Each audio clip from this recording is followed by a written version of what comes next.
The other day, I was flipping through the February issue of Vanity Fair when I came across an article written by writer and cultural critic Jamilah Lemieux. The piece is called "The Black Ass Lie," and the foundation of it is grounded in a truth. Black men have it hard in America, and Black women, for the most part, believe it is our duty to stand by and support them, no matter what. If you stop the statement there, that's a really noble thing, but it's like we're invested in protecting Black men at all costs. And the costs can be Black women and girls. It can be people of other races that may have been victimized by a Black man, because the assumption of all Black women and girls is that the lives of Black men and boys are a project in which we are to be invested, that we have work to do, that it matters. And I don't reject the project, right? It's the other part. It's the at all costs. Is this here? Hi. Sorry. Welcome. I had Jamilah over the other day to talk about this because I don't reject the project either. Jamilah and I grew up in the 90s when it was drilled into our heads that Black men and boys were an endangered species. And though that might have been a little bit of hyperbole, there's also truth in it. Black men have a life expectancy rate lower than any other population in our country. But Black women have it hard too. Before there was Breonna Taylor, there were women like Sandra Bland. And 1 in 4 of us will, at some point in our lives, experience intimate partner violence. And then there is the very real danger that Black transgender and non-gender conforming people face every single day. 2020 was the most violent year on record, according to the Human Rights Campaign. 44 transgender people were killed in our country. The majority of them were Black.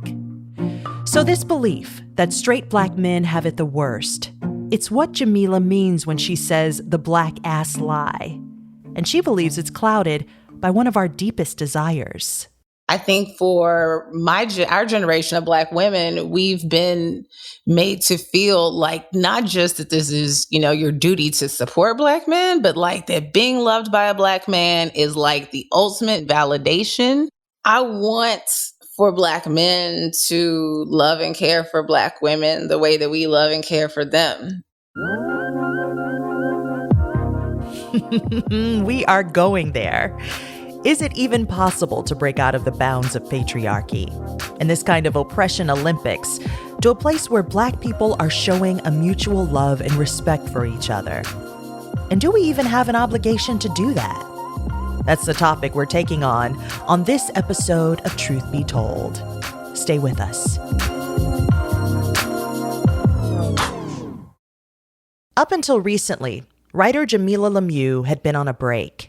For years, she'd been front and center, writing and speaking on cable news shows about hard stuff, like our allegiance to Black men like R. Kelly and Bill Cosby. I'm supposed to grow up and become a Huxtable, right? I'm going to have a perfect husband and a perfect brownstone in Brooklyn. And as you can imagine, she got a lot of hate for speaking out. So much so that she decided to get off social media and speaking publicly for a minute. I mean, you can only take so much. The number of people have that level of vitriol toward me and are willing to say really horrible, horrible things about myself and my family on a regular basis. It's unnerving. But then last October, so many men in her life were just too hyped by Dave Chappelle's Netflix special, The Closer. In our country, you can shoot and kill a but you better not hurt a gay person's feelings. We know the weight Dave carries. He's held as this generation's smartest comic. After the Dave Chappelle show on Comedy Central, he kind of became an untouchable figure for Black people. But Jamilah sits with the camp that believes Dave uses his race and gender to escape criticism about his misogyny and jokes about LGBTQ people. And he continues the black ass lie, as she calls it, that straight Black men have it worse than any other group of Black folks. So after watching The Closer, Jamilah texted her friend, writer and University of Mississippi professor Kiese Laymon, about her frustrations, and Kiese encouraged her to write about it. Hey, Jamilah, how are you? I'm good. How are you? You good? Are you really good? During Jamilah's visit, we decided to call up Kiese, who lives in Jackson, Mississippi. He's a self-proclaimed feminist who's written extensively about his own place as a Black man in America. Jamilah started off the conversation with a big question. So I am of the opinion that Black men overwhelmingly do not love Black women the way that we love you all. I think that history has shown us that. I think that the amount of power you all have in our minds in terms of standing by your side with regard to all the things that you all have endured in this country, that we have done that, and that we've done that labor in a way where, as I said earlier, there's this sense of obligation, right, and loyalty. And so that Black men have it this hard, so we have to show up this strong. And it's more than just a gut feeling that love is not reciprocal. And I wanted to know, do you agree with me? Yeah, I don't know how to disagree with you about that. No, I don't know what the counter to that would be. But yeah, it's absolutely true. And it's absolutely true because we're talking about nationalist shit right here, right? Like nationally, I understand the way this nation, has a bar so low. I think the bar is even lower for white men, but if we're talking about Black men, the bar is so low. And if you attempt to trip over the bar, a lot of times you get patted on the back for flying from Black women and definitely from other brothers. And so when there is no duty to collectively defend Black women, unless it appears that the person doing the harming of Black women are white men. And I think that's sort of where we are, right? Yep. I know then we're in a place where like asymmetry is just like a kind way of saying it. Like the deeper question for me as a Black man who has reaped the benefit sometimes in asymmetrical relationships where Black women have loved me far deeper and far more rigorously than I've loved them is, once you know that as a Black man, I'm wondering, do you have the responsibility to not engage in romantic relationships with Black women until you as an individual feel the same equal duty? And unless you're willing to go out there and do the work that Black women have done to protect us, regardless of who is coming at us.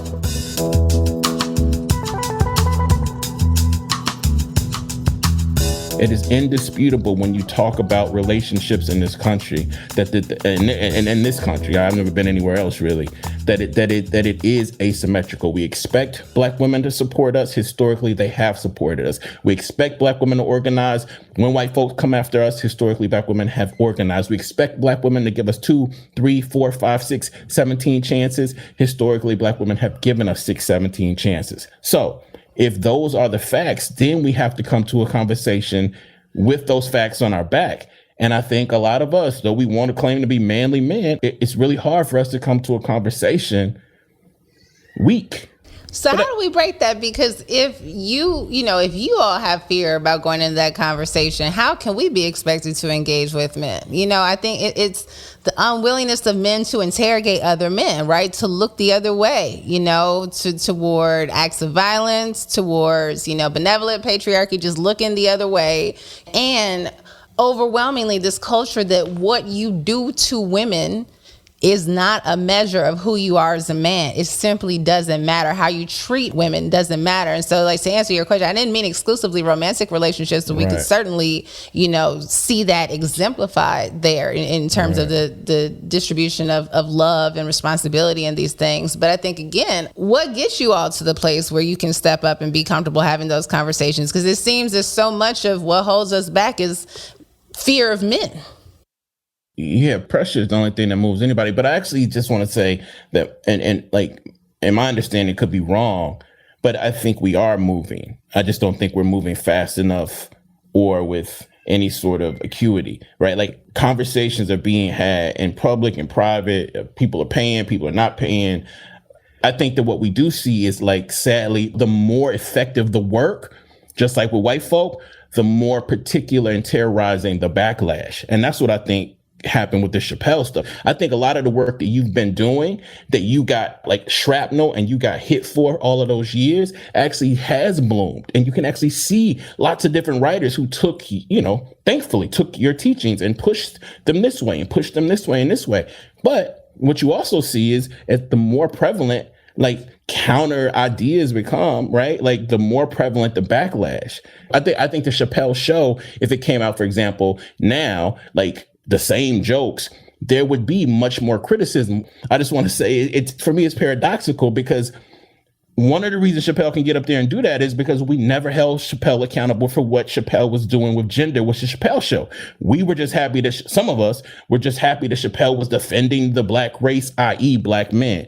But what I'm saying is we've had so many more conversations, so many more essays written, even pre what he did in The Closer, to make us understand that like being a race man often means you are someone who is defending black men. That's not fresh. It was fresh when people were saying that in 2009 for some reason, even though people were saying it in 1985 too.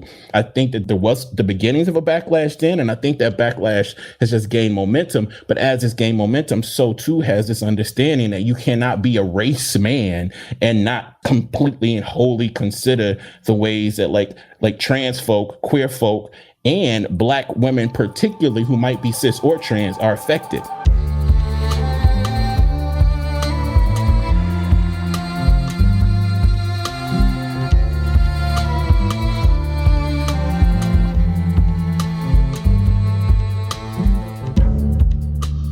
So you've been honest in your writing about the fact that you've had a journey in becoming the sort of man who is deeply concerned about the lives of black women and girls and who really sees our humanity and who defends us, right? Like even the average man who believes in his heart that he loves and cares for us, which is not like an aspirational belief for black men, right? That's not what you're trained to do. So like you're probably going to wear a t-shirt or something that says I love black women if you're that guy, right? Like you might be a part of a Facebook page or something. Like, but the average guy, you know what I mean? Like it's not the average brother's thing, but like that is you. Can you talk a little bit about that journey to getting to being that person? Because it doesn't come innately. It doesn't come naturally, and it's not something that you're going to pick up on growing up around other black men and boys. Yeah. There's a quote of yours that I return to often. Most groups of men I knew were good at destroying women and girls who would do everything not to destroy them. All right. Yeah, that's true. So if that's true. Most men, how do you get off of that ride and become something else? Well, see, I'm gonna try to flip that question because I think part of the problem that we might be having is like, that's what I was talking about, the bar being so low. Like I'm not going to exceptionalize myself because I was a women's studies major. Do you know what I mean? Like if patriarchy is real, if anti-blackness is real, what it means is we all invest in it in these like sinister ways. And one of the sinister ways you can invest in patriarchy is you can know the language. This is why conversation is so needed and so necessary. You can know the language. You can know what misogyny means. You can actually know like the way intersectionality is rooted in law. You can talk historically about all of these people, and in your real life, you can treat black women like shit. We see it constantly with black men. And sadly, we often see it with black women, treating other black women like shit. I do believe that the phraseology, the history, the theory is super important, but that history, phraseology, and theory can never be a shield. But in this culture, it is so easy to allow that to become the shield. And so if I answer that question where like, well, this is when I became special, I'm doing that same work. And what I want to say is patriarchy is real, like anti-black womanness is real. Every single day of my life, and I only got black women in my life, black mama, black aunties, black partner, that's all I have in my life. Every single day of my life, it is easy to treat black women the way that has been modeled to me from culture and sometimes from black women. Now, it is also easy to say that like I can step in front of a group of people and start using some words and people will be like, oh, he's one of the good ones. So I don't want to exceptionalize myself because I know every single day We have to work to divest ourselves from anti-Black womanness. Just like every single day, I have to work to divest myself from trans antagonism every single fucking moment of every day. And just saying that sentence shouldn't make me special. It should make people be like, oh, this motherfucker like everybody else. But I do think every moment that we're alive, we should be attempting to fight, but you can't fight what you can't name. Without making yourself special, I think it's still worth considering, like, what tipped you off? Like, how did you figure these things out? Because we want to reduplicate that somehow. You know what I mean? Well, they don't have to walk your walk or have the same experiences that you did. At some point, one thing is clear. You started listening to Black women at some point in your life. Right. When did that happen? Okay, so this is a complicated conversation because I'm raised by my mama, my grandmama, and my auntie. And they are three women who associated feminism with white women, right? Mm-hmm. So this notion that feminist was like, I wasn't encouraged to be a feminist with a capital F. I decided that feminism with a capital F is something that I needed if I was going to be half the person I wanted to be. But what I did see in those Black women is that they all got dogged out by Black men until they did not. And like, I was a young boy who was a big young boy who saw my mother beaten by Black men. And my response to that was to do what men do, right? Which was to get the gun and try to defend. Now, at some point, you start to say, well, wait a minute, how come this seems to be happening so much, not just in these Black neighborhoods, but when if you got any white friends, how come you hear their parents saying the same thing? Well, shit, if I didn't grow up with a father in my house, then one of the best things that I understood as a young person was that I did not have that particular model of how to be a man, a masculine, rigid man in my house. I had other models. And I'm not trying to be like men shouldn't be in a household at all, but I am trying to say, like, growing up as a young Black boy who's constantly told the problem with you, I was told this by my teachers, was that there were no men in my house. And then you go around the neighborhood and you see, well, some of the boys who did have men in the house were actually imitating these men.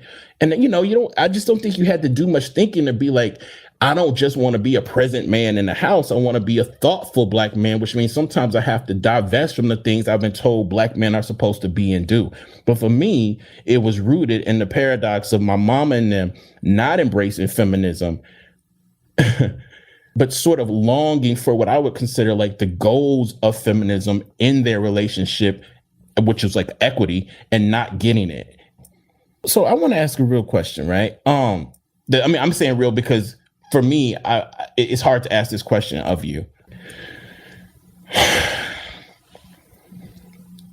Do you think you could ever get to a point, Jamilah, where you stop giving a fuck enough about what Black men think and feel and do to discontinue ever like making these wonderfully crafted pleas to us? Could you ever reach the point where you're like, you know what? I'm not doing it anymore.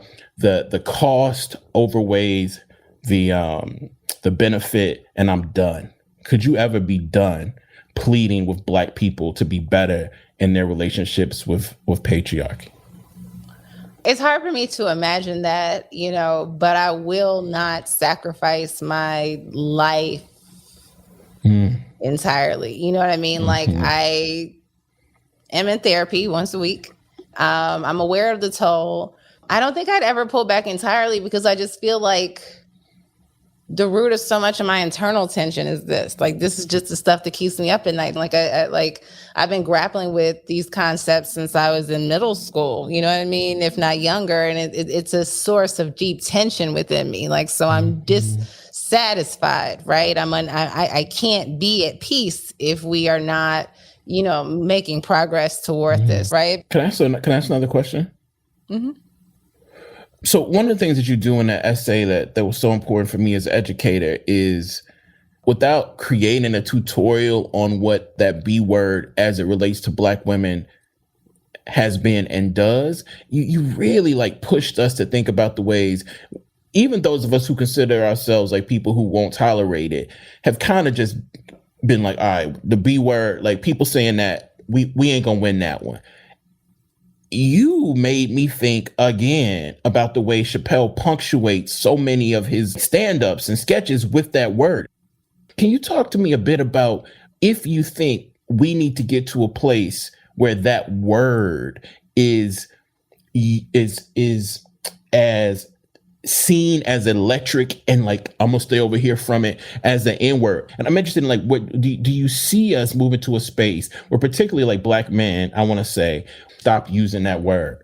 Certainly it would be ideal for Black men to do some reckoning with their usage of the word, and that it is like different, and that when bitches decide to call themselves bitches, you know what I mean? Like we have the bitch experience, so we can choose to, you know, embrace it or to say, I don't want to be called that, you know? My mom had a profound reaction to me using it as a device, and I had to kind of clarify. She was like, so when you saying bitches, because she thought I was saying like my bitches. And I was like, I didn't mean my bitches, but you know, but it is for women to decide if they want to say my bitches, you know? But I think that it is so omnipresent, right? It's something that like, it is a device that comedians and rappers use, right? And it's like, because everyone just delights in it, and it's because it slaps women in the face.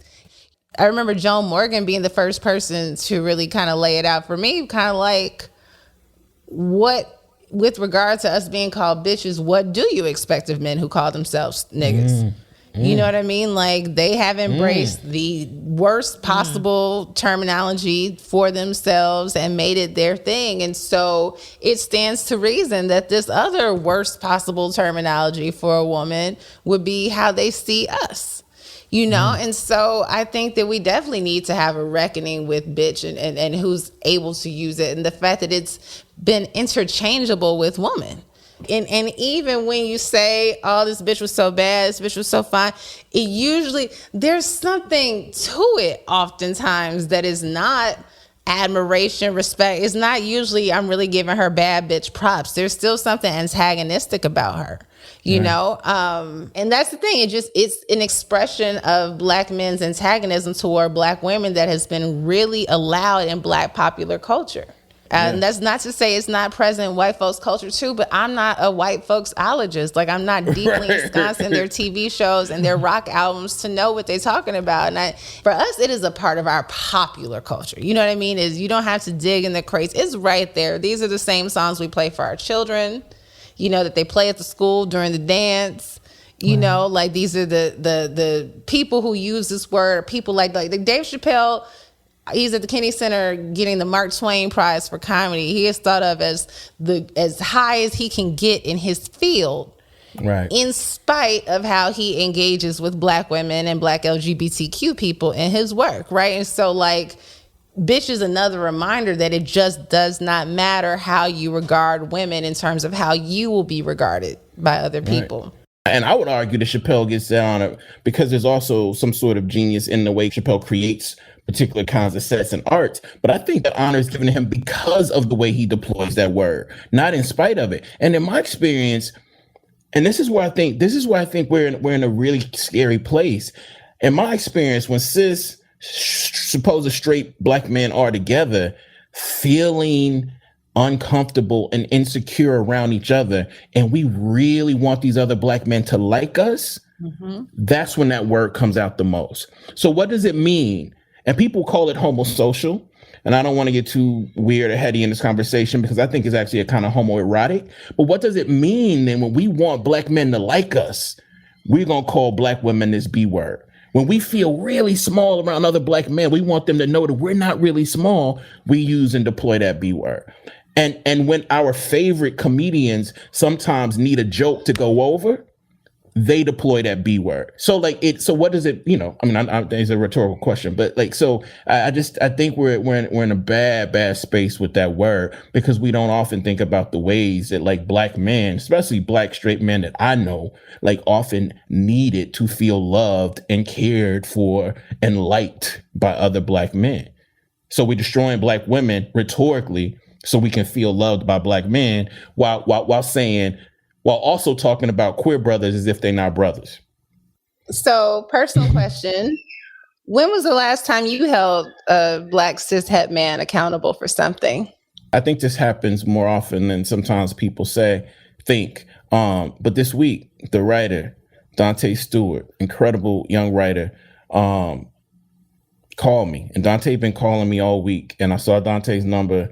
And because some things are happening in my family, particularly my grandmother, I just didn't want to pick up anybody's call. So I picked the phone up And immediately Dante was like, big bro, what's wrong? Right? I started to break down.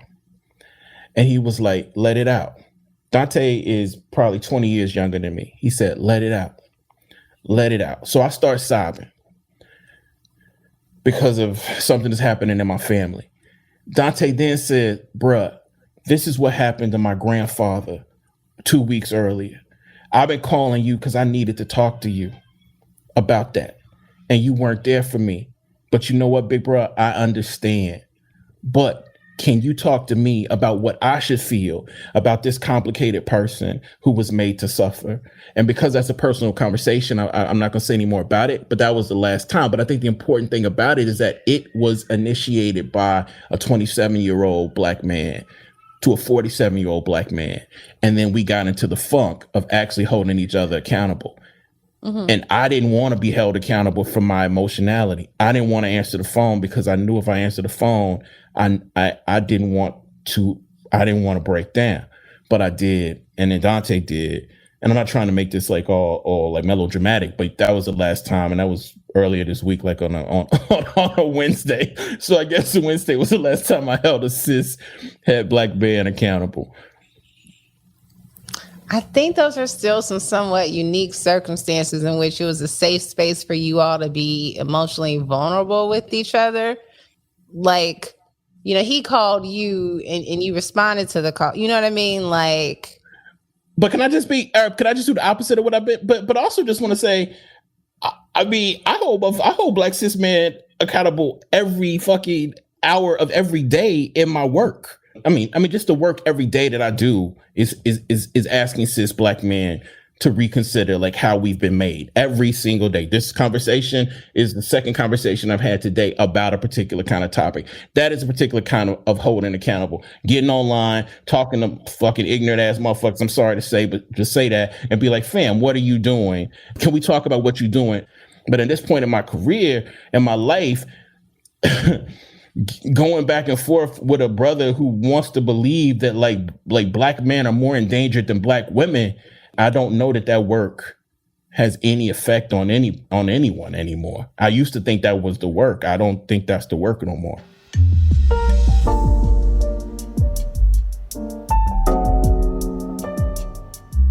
I mean, this is a selfish question, but I do think that it's important, and I do think this question is what we need to also explore when we think about patriarchy and anti-Blackness.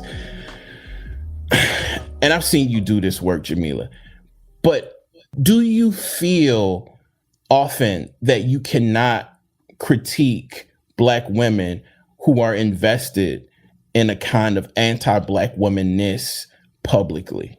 Do you feel that way? I feel that way personally. And I'm saying that because I think it's just so important for us to understand that like patriarchy is something we all invest in. And I think so many times Black men who feel like, oh, like you're just talking about me, like feel that way because we don't understand that every single person in this world invests in it, but some of us benefit from that investment more. But like right. It's calling out Black women. Do you think, is that part of this work at all? That's a real question. I was scared to ask that question actually too. I think it's part of the work for Black women. I think that for Black men, you can talk about behaviors, you can talk about you can make observations, but I think that really directly engaging Black women's service to patriarchy, aside from holding up examples for which patriarchy has let them down. Right. You know what I mean? I think that that's the most important thing we can all do is say, hey, look, you know, this is where your needs were not met. Your expectations were not met. You participated. You did what you were supposed to. They said you were supposed to do this and you were going to reap these benefits. You did not. You know, I think tread lightly because like Black women are so easily disrespected. The last thing you would want to do is to disrespect a Black woman while trying to defend her on some level, because Black men are the God that a lot of sisters pray to, whether they would acknowledge that or not. Though to criticize service to them is to criticize something almost religious. And I think it's important to say that I've never been in a conversation with Black men about a sister who done other sisters wrong or done us wrong, where we were like vehemently trying to fight and or defend this person. It's never happened. There is no black woman equivalent of Bill Cosby, Dave Chappelle, but I've never been in a conversation where black women were like, no, like I'm going to defend this black woman, like who was trying to blank. Do you know what I mean? Like ever. I mean, I've been in spaces where black men came at black women and we've defended, but I'm saying like, this is like public, but I'm saying like private conversations, they're almost always about defending black men. And I think that says everything. What do you want to say to Jamilah as you're wrapping up this conversation and reflecting on everything that you just talked about? I mean, the main thing I want to say is I'm sorry. Real talk. I mean, and sorry is not enough, and you can build a bridge to whatever with all the black men sorries. I mean, you've done enough. So I'm not going to say I hope you continue to call us out. I hope you reach a point where you do not have to call us out anymore, because we're doing the work and you can go on about the, the business of doing some other shit with your art. How do you receive it? I like hearing sorry. I mean, people kind of like do the, I don't want to really. No, I think black women should hear sorry more, because, like, it's just not something that we hear very often. You know what I mean? Because it acknowledges that there's a grievance, that there's something wrong in the way that we've been treated. That's something that's not of our doing. So I appreciate you for saying that and meaning it. Thank you so much, Jamilah, for your work. Thank you for this most current work. It's work I'm thinking through with my students. It's work I'm thinking through with myself. And most of all, I just want to thank you for still putting up with me, and thank you for being my friend. I appreciate it. So they say thank you so much. I really, really, really do appreciate you so much more than you know. If you're like me, this conversation has got you all in your feelings. There is no way I could ever not feel a deep sense of obligation. In big part because I'm married to a black man, and I'm also raising one. What do you love about yourself? Everything. Yeah, because you're pretty cool. But also because it's me. I'm myself. Yes, you are yourself. I really love that about you. I mean, you love what you love. I really do admire that. Thank you. Even before my son was real, I knew my tremendous capacity to love a black boy child was out of this world. Like if someone ripped your heart out and gave it the ability to walk. But think about what it might also feel like to have your heart be a black boy, walking around in this country. Maybe I learned it from the women I was raised around, who had just a little extra twinkle in their eye for their boys, who loved just a little bit more on their sons and raised their daughters. Which has got me thinking, as I divest from oppressive systems like patriarchy, the work that I need to do to also divest from the black-ass lie, to not only show a better way for my son, but my daughter too.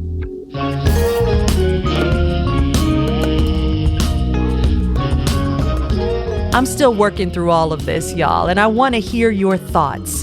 Give us a call at 424-279-8425. That's 424-279-8425. And leave us a message, and we may use your comments or questions in one of our upcoming episodes. You could also reach me at Tonya at DearTBT or use the hashtag DearTBT. Truth Be Told is a production of TMI Productions and is produced by Ayana Angel, Aisha Brown, James T. Green, and Enrico Benjamin, in collaboration with Molten Heart and in association with Fearless Media. We're distributed by DCP Entertainment. Our theme song is Rest by Otis McDonald and Zora's Moon by Candace Hoyes. And we're funded in part by the Heising Simons Foundation and the Ford Foundation. I'm Tonya Mosley. Until next time.